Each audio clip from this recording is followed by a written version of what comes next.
各位朋友，大家好。随着《御赐小仵作》这部剧剧情的一步一步的深入，又有一个新的人物渐渐地浮出了水面，他就是昌王。那么昌王又是谁？按剧中交代，他是唐武宗的儿子，是一位幸存者。那么昌王这个人在历史上是真实存在的吗？他真的曾经在唐玄宗继位以后，企图谋反，恢复他父亲唐武宗的天下吗？还有上期我们讲过了，从唐穆宗到唐玄宗这段时间的历史，可能是因为上期的内容比较多，所以呢，有些朋友反映说，对这几位皇帝他们之间的关系还是没有完全搞清楚。其实这也不怪这些朋友，因为这几个皇帝的关系确实是比较复杂。复杂就在于他们并不是像以往那样一代一代的传袭下来的，而是中间掺杂了子承父业、兄终弟及，最后还有叔夺职位。这样的话，这几任皇帝之间的关系呢，就变得非常的复杂。比如说，大家可能搞不清楚熹嫔公主到底是和唐玄宗是什么关系，她和那个渐渐浮出水面的昌王又是什么关系？上一期呢，我们只是把这段历史做了一个简要的说明。今天呢，我想把这段历史呢说得更详细一些。相信这期说完以后，大家就会对他们之间的关系比较清楚了。另外，如果有时间的话，我也想填一些坑。最近呢，坑挖的是比较多。我最近出门呢，随身都带着一个梯子，以防不测。我们还是从唐宪宗开始。唐宪宗驾崩以后，是他的儿子唐穆宗继位，这是子承父业，没有任何问题。唐穆宗以后呢，就把皇位又传给了自己的儿子唐敬宗，这也是一个正常的继位。唐敬宗15岁登基，他是一个特别喜欢放飞自我的这么一个皇帝。大臣每月在朝堂上见到他的次数不会超过3次，大部分的时间他都是白天打马球，晚上抓狐狸。我估计唐朝那时候大概自然环境还没有受到很大的破坏，所以呢还经常有狐狸出没。现在在我们日常的生活环境中是很难见到狐狸了。现在的狐狸呢也大都幻化成人形，你要找他们可能要去各种社交场所。当然了，你在找他们的同时，他们更在找你。所以呢，到底是谁猎谁，这还真的说不清楚。唐敬宗登基3年以后，他身边的太监刘克明在为他更衣的时候，突然烛光一灭，刘克明就趁机刺杀了唐敬宗。唐敬宗就这么死了，终年只有18岁。李克明想拥立将王李务继任皇帝，这个将王李务呢，也是我们上期提到的郭太后的另外一个儿子。郭太后就是郭子仪的孙女，她的长子就是唐穆宗，所以李务就是唐穆宗的亲兄弟。刘克明想拥立他做皇帝，但是呢，没有得到另外一个宦官首领王守成的同意。后来王守成率领着神策军杀死了刘克明，逼死了将王李务，改立姜王李昂为帝，这就是历史上的唐文宗。所以从唐敬宗开始，帝位就变成了兄终弟及。那唐敬宗是没有儿子吗？唐敬宗死的时候只有18岁，没有儿子，按说也很正常。但实际上，唐敬宗不仅有儿子，而且是不止一个，他有5个儿子，3个女儿。只有18岁的他，已经是8个孩子的父亲了。由此可见，唐敬宗晚上不光是喜欢猎狐狸，而且呢，还喜欢和妃嫔们探讨一些生命的意义这样的哲学问题。唐敬宗曾经有2个非常宠幸的妃嫔，一个叫清凤，一个叫飞鸾。这2个人呢，都是当时从浙东国进奉而来的。据说飞鸾清凤2人唱起歌来是歌喉婉转，有如鸾凤之音，百鸟莫不翱及其上。所以呢，唐敬宗对这2个妃子是非常的宠爱。其实我倒是觉得这个唐敬宗也算是没见过什么世面。本博主年轻的时候也喜欢约几个好友到卡拉 OK 厅去放声高歌，虽说不上是歌喉婉转，但是呢，也是直来直去，忽高忽低，而且和飞鸾清凤他们的歌声呢有同样的魔力，所不同的只是他们招来的是飞禽，本博主的歌声招来的是走兽。有把握一曲唱罢，就能把卡拉 OK 厅变成斗兽场。唐文宗继位以后呢，他倒是一心想做一个好皇帝，也是励精图治，做了很多的事情。但是历史对他的评价呢，是有圣主之德，无圣主之才，而且运气也不太好，好不容易杀死了宦官王守成，但是权力又被另外一个宦官裘世良所掌控。最后他是决定要以皇帝的身份造太监的反，发动了甘露之变，结果还是以失败告终，最后是抑郁而终。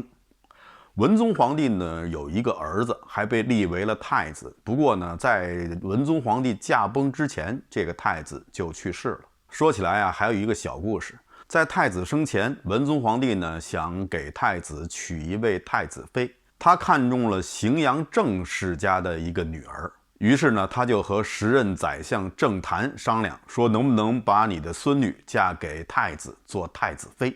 这个郑谭呢，就是环顾左右而言他，扭扭捏捏的，怎么也不答应。唐文宗最后没办法，这场婚事只能作罢。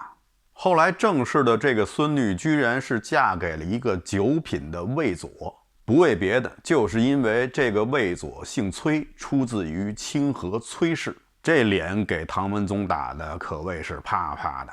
唐文宗啊，不禁慨叹说民间的联姻啊，不在乎官品，只在乎出身的门第。说我李氏也是几百年的大族，但终究还是抵不过那些山东的氏族。这山东的氏族呢，我以前说过，主要指的就是那四姓：清河崔氏、荥阳郑氏、太原王氏以及范阳卢氏。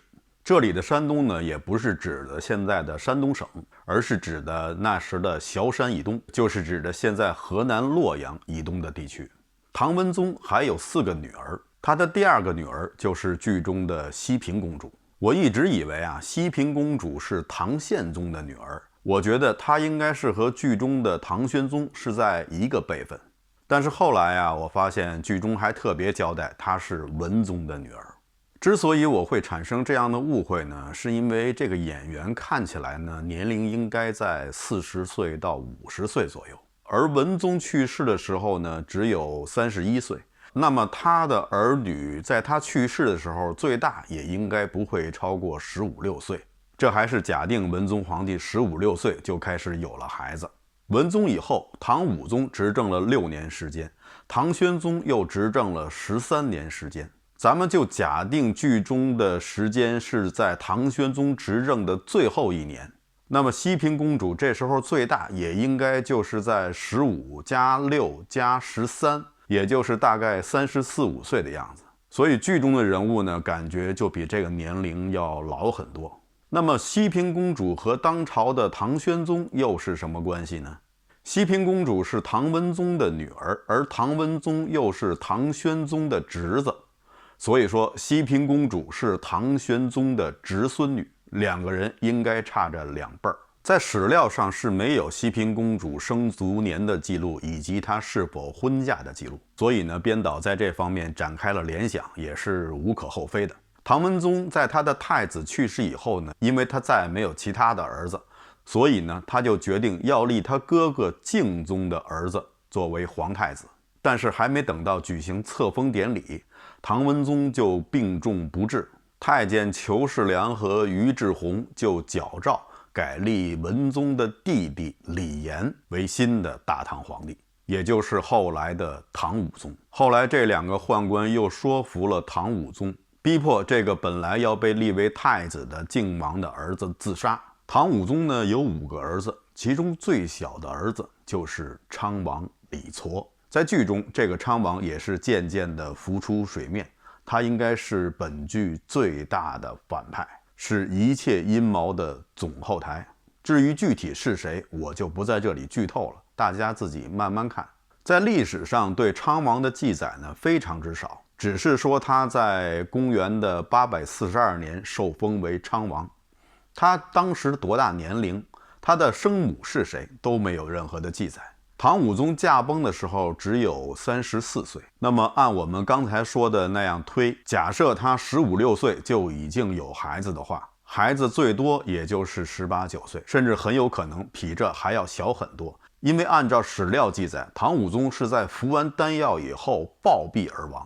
当时他的5个儿子尚幼，所以呢，他还没有确定立哪位为太子，这也就给了宦官马元直的可乘之机。不过话说回来，即使是他立了太子，最后谁能当皇帝，还是要听宦官的。所以唐武宗去世的时候，他的5个儿子应该都很年幼，而作为幼子的昌王年龄就更加的小。那么这样算起来，即使剧中所呈现的历史时期是唐玄宗执政的最后1年，也就是他执政的第13年，那么昌王的年龄应该也不会超过30岁。这就和剧中的昌王的面相呢，看起来差距比较大。也许昌王跟熹嫔公主一样，都是急性子，长得呢比较着急。也许这2位是约好了到韩国做了个整容，回来就变成这副模样了。那不是说去韩国回来以后都变得越来越年轻吗？怎么这2位会变得越来越老呢？我想呢，这可能是他们迷路了，到了北韩，做完手术回来就变成这副模样了。那么熹嫔公主和这位昌王又是什么关系呢？这个大家现在应该非常的清楚了。熹嫔公主是文宗的女儿，昌王呢是武宗的儿子，文宗武宗又是亲兄弟，那么昌王跟熹嫔公主就是堂兄妹，或者是堂姐弟。唐武宗这5个儿子最后怎么样了？历史上是没有任何的记载，只是有一种传闻说这5个儿子都被唐玄宗所杀害。我个人觉得这应该是一个大概率的事件。那么会不会像剧中说的那样，昌王是死里逃生，长大以后又试图谋反，夺取本应属于他的天下呢？这一点呢，我倒是觉得可以有，像这样的空间是可以允许编导们自由想象发挥的。唐玄宗这个人呢，确实是在政治上是有一番作为的，也可以称得上是一位明君。他和唐太宗李世民确实有几分相像之处，这也难怪后世的司马光称其为小太宗。唐玄宗平时处理政务的时候是果断坚决，很像当年的唐太宗李世民。他也重用了一些贤臣，最初他是想拜白居易为相，但是呢，白居易已经过世，后来他退而求其次，就拜了白居易的从弟白敏中为丞相。他也善于纳谏，而且还巧得很，经常给他进谏的大臣中就有魏征的五世孙，叫魏摩，2个人呢配合的还很默契。唐武宗还有他的另外一面，这一面就没有那么伟光正了。在这一面里，他是一个心机深沉、残酷、狠辣的君王。唐武宗5个儿子的死，应该说肯定跟他有莫大的关系。除此以外，浙江曾经进奉给唐玄宗一位美女，一位倾国倾城的美女。看来江浙出美女，此言果然不虚啊。刚才咱们提到的清凤飞鸾，这次提到的这位美女都是来自于浙江。唐玄宗见到这个美女以后是惊为天人，非常的喜欢，所以就终日和她厮守在一起。可是没过几天，唐玄宗似乎想起了什么，就把太监叫来了，说我立志要做一代明君，怎能沉迷于美色？这个女人留不得。那太监说，那好办呢，那我们就把她送回去呗，从哪儿来回哪儿去不就行了？唐玄宗说不行，那以后如果我再想她，又把她招回来了，不是还会魅惑我这个君王吗？那太监就问，那圣上您的意思呢？唐玄宗就说，那就给他一杯鸩酒吧。就这么把这个美女就毒死了。唐玄宗他真的是不愿意沉迷于美色而耽误了国事吗？在历史上，唐玄宗总共有23个孩子，他也没有皇后。中唐时期，这几个没有皇后管着的皇帝，都是疯狂的在后宫嫔妃身上透支着自己的身体。身体支撑不住了怎么办？那就服用大量的丹药。这些丹药有很多都是具有壮阳成分的，某种程度上来说也是春药。唐玄宗也不例外，他也是中国历史上有名的几个春药皇帝之一。过度的透支使得他的身体是越来越差。在他去世的前1年，他招来了一位道士，问道士怎么能够把他的身体调理好。这个道士跟他说了3个字，叫彻春色。就是要远离女色。但是唐玄宗并没在意，他也做不到，所以他就继续着一边吃春药，一边在花丛中猎艳。到了第2年的8月，居发于背，不治而终，终年49岁。有的学者认为，居发于背就是过度服用春药以及丹药的症状之一。唐玄宗总共有11个儿子，他最喜欢的儿子是第3子魁王李咨，而长子李温虽然按理来说他更应该继承皇位，但是呢，唐玄宗并不喜欢他，所以唐玄宗生前就想立他的3子李咨为皇太子。但是他可能忘了中唐时期的规律，在继承人的问题上，皇帝的话绝对没有太监的话好使。这时候太监的首领是神策军的中尉，叫王宗实，他就在唐玄宗驾崩之时，矫诏立了长子李温为皇帝，也就是日后的唐懿宗。这位唐懿宗呢，也真是不负众望，在很短的时间内就把他的父亲以及堂兄唐武宗创下的基业是糟蹋得干干净净。唐懿宗后面的唐僖宗更是昏庸无比，将唐朝的这艘大船彻底驶入了万劫不复之地。在之后的唐昭宗和唐哀帝已经是大厦将倾，无力回天了。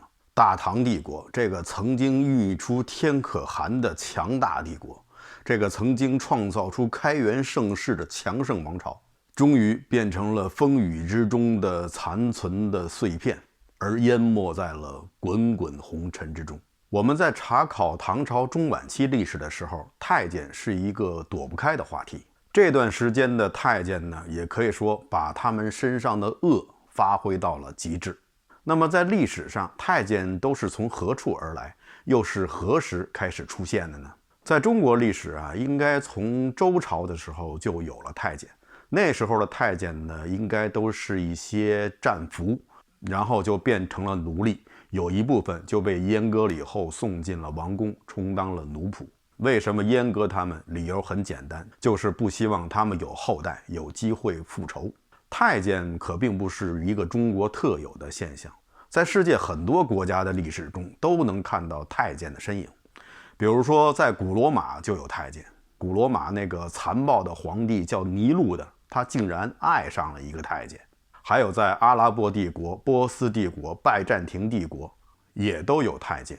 我们现在习惯上说太监，实际上应该叫宦官，因为太监是管理宦官的一个官职，是从唐朝开始才有了这个名称。在以后呢，大家都习惯称之为太监。在中国历史上啊，第一位有名有姓的太监呢，他叫刁，还有一个名字叫树刁。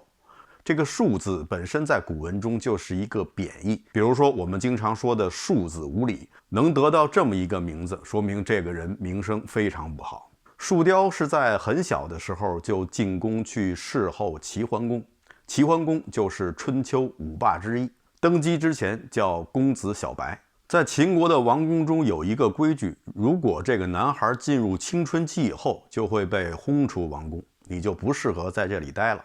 但是这个树刁还特别想继续服侍齐桓公以及他的妃嫔们，而且巧的是，他本人又是一个 DIY 的爱好者，凡事喜欢亲力亲为。有可能啊，他又偶然发现了一本书，可能是春秋版的《葵花宝典》，上面写着8个大字：要得神功，挥刀自宫。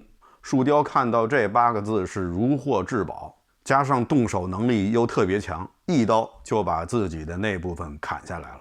砍完以后，他非常的兴奋，心想这下我一定可以练成神功了。可是再翻这本《葵花宝典》，发现在一个不起眼的地方，还有一行小的不能再小的字，上面写着有部分条件限制，把这个树刁啊一下就气晕了过去。不过后来树刁也算是因祸得福，他因此还得到了齐桓公的喜爱。齐桓公是一个很奇怪的人，他重用好人，也重用坏人。他重用管仲，重用鲍叔牙，同时呢，他也重用这个树刁，还有另外一个人叫易牙。易牙是御赐小仵作的同行，御赐小御厨，他是老御厨。他做的最成功的一道菜是把他自己的儿子做成了羹，献给了齐桓公。就是这么一个东西，齐桓公把他当宝贝似的。齐桓公最终是被这几个小人所害，死的是非常之惨。具体怎么惨我就不说了，因为我知道有些观众呢喜欢一边吃饭一边听我的节目。为了不倒大家的胃口，我就不具体的说了。大家如果有兴趣的话，吃完饭可以 Google 一下齐桓公重流这几个关键词，那就知道是怎么个惨法了。自古以来啊，这个太监的名声都非常的臭。究其原因，这和太监本身的工作是有着很大的关系的。太监本身他就是一个背锅侠，出于礼法，皇帝不方便做的事情都交给太监去做。太监成了皇帝与文官集团对抗的一个重要的棋子。而且对于那些信奉儒家学说的士大夫而言，太监本身他们是带有原罪的，因为他们违背了礼法中很重要的一条，就是身体发肤受之父母，不得损坏，孝之始也。太监不能尽孝道，不能繁衍子孙，就这一条就足以把太监们钉在了耻辱柱上。历史上啊，太监也不都这么坏，也有很多是青史留名的。今天我想跟大家说的是另外一位太监，他被称为史上第一贤宦。他的名字大家非常熟悉，就是高力士。我们印象中的高力士就是为李白脱靴，又搬弄是非，陷害李白的那么一个谄媚的小人。但其实这些和他历史上真实的形象是大相径庭的。我们先来扒一扒高力士的身世。高力士是有皇族的血统，这句话绝对不是天方夜谭。高力士本姓冯，他叫冯元一，他的先祖就是五胡16国时期北燕政权的皇帝冯弘。北燕以前我们讲过，他是在五胡16国时期的一个小王朝，二世而亡，定都呢是在现在的辽宁省朝阳市。他的末代皇帝就是燕昭武帝冯弘。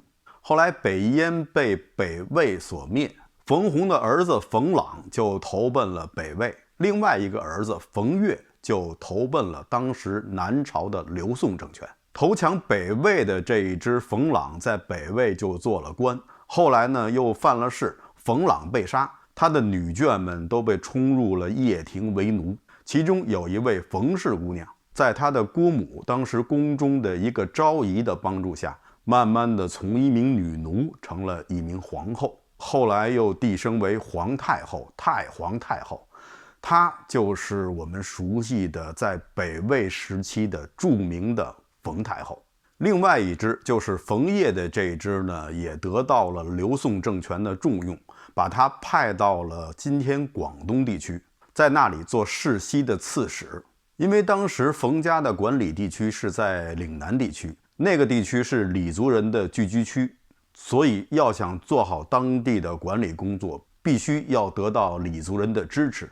于是当时的高阳太守冯保就娶了当地最有声望的黎族首领显氏的女儿为妻，他的妻子就是历史上有名的显夫人。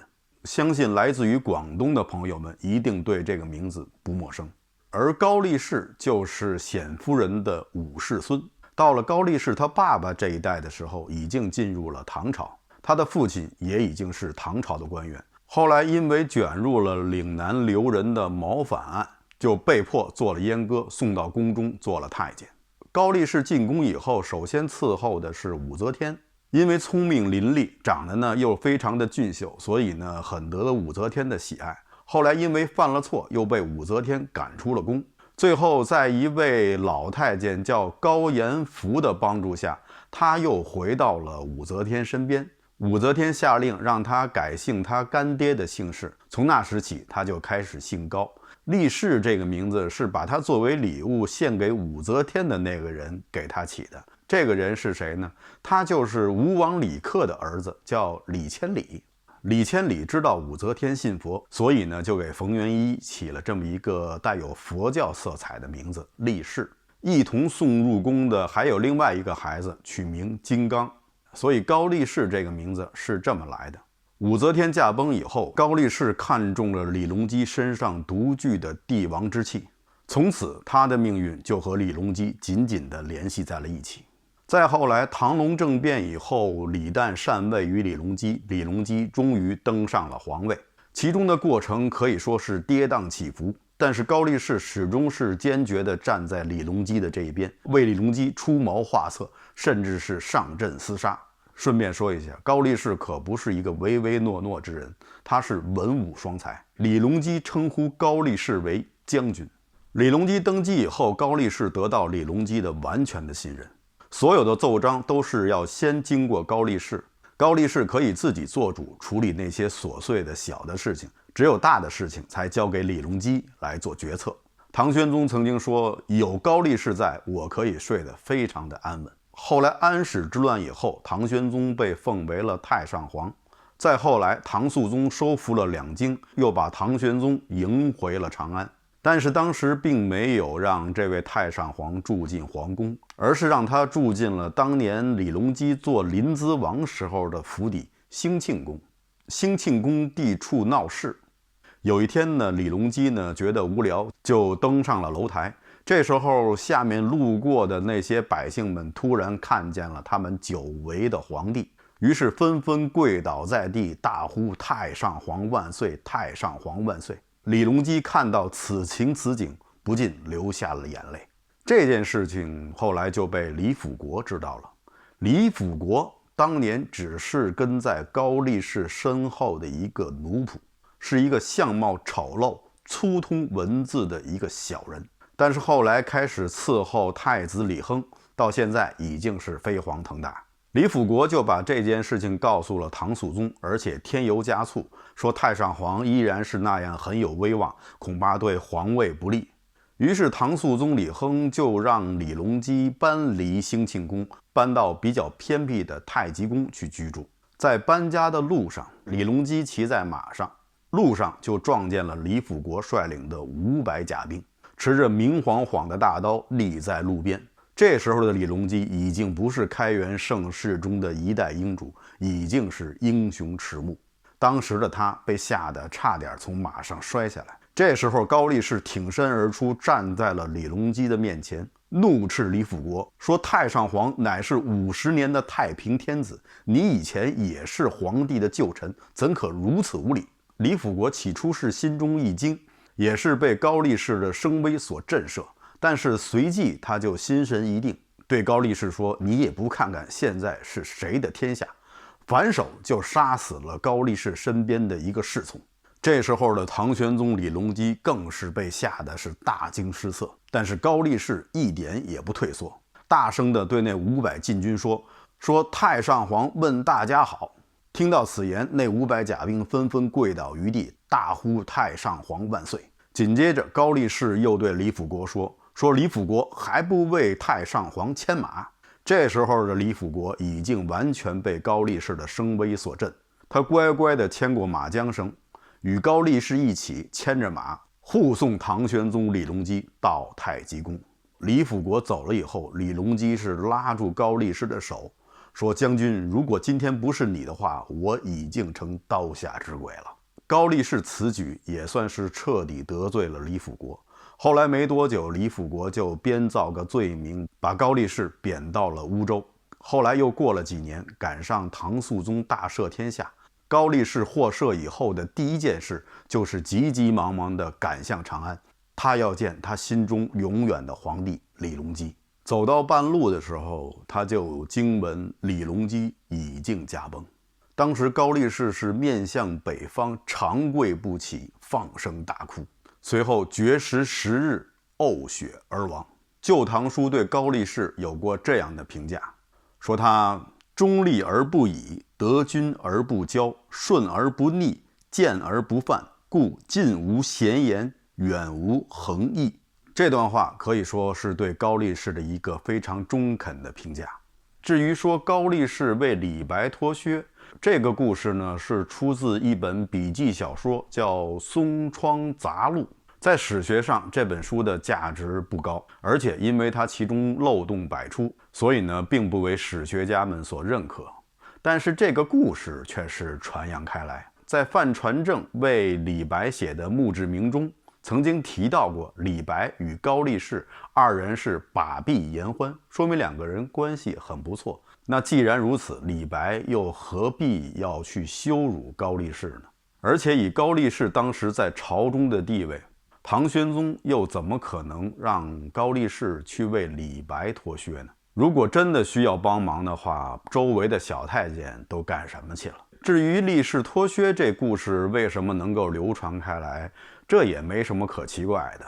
后世的很多文人都有这样的一个矛盾，既想表明自己清高孤傲，不向权贵低头，又特别的想当官，所以这样的故事是非常符合他们的胃口的。唐玄宗与高力士是君臣关系，更是朋友关系，甚至是知己。两个人在几十年的政坛风雨中一直是不离不弃，相互信任。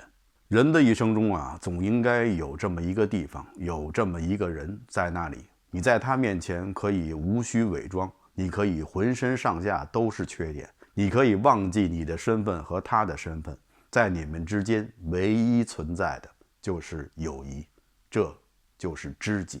愿天下的好朋友最后都能成为知己，也愿我的那位好朋友、好兄弟在天堂安息。好的，以上就是本期节目的全部内容，谢谢大家收看，欢迎大家点赞订阅，咱们下期节目再见。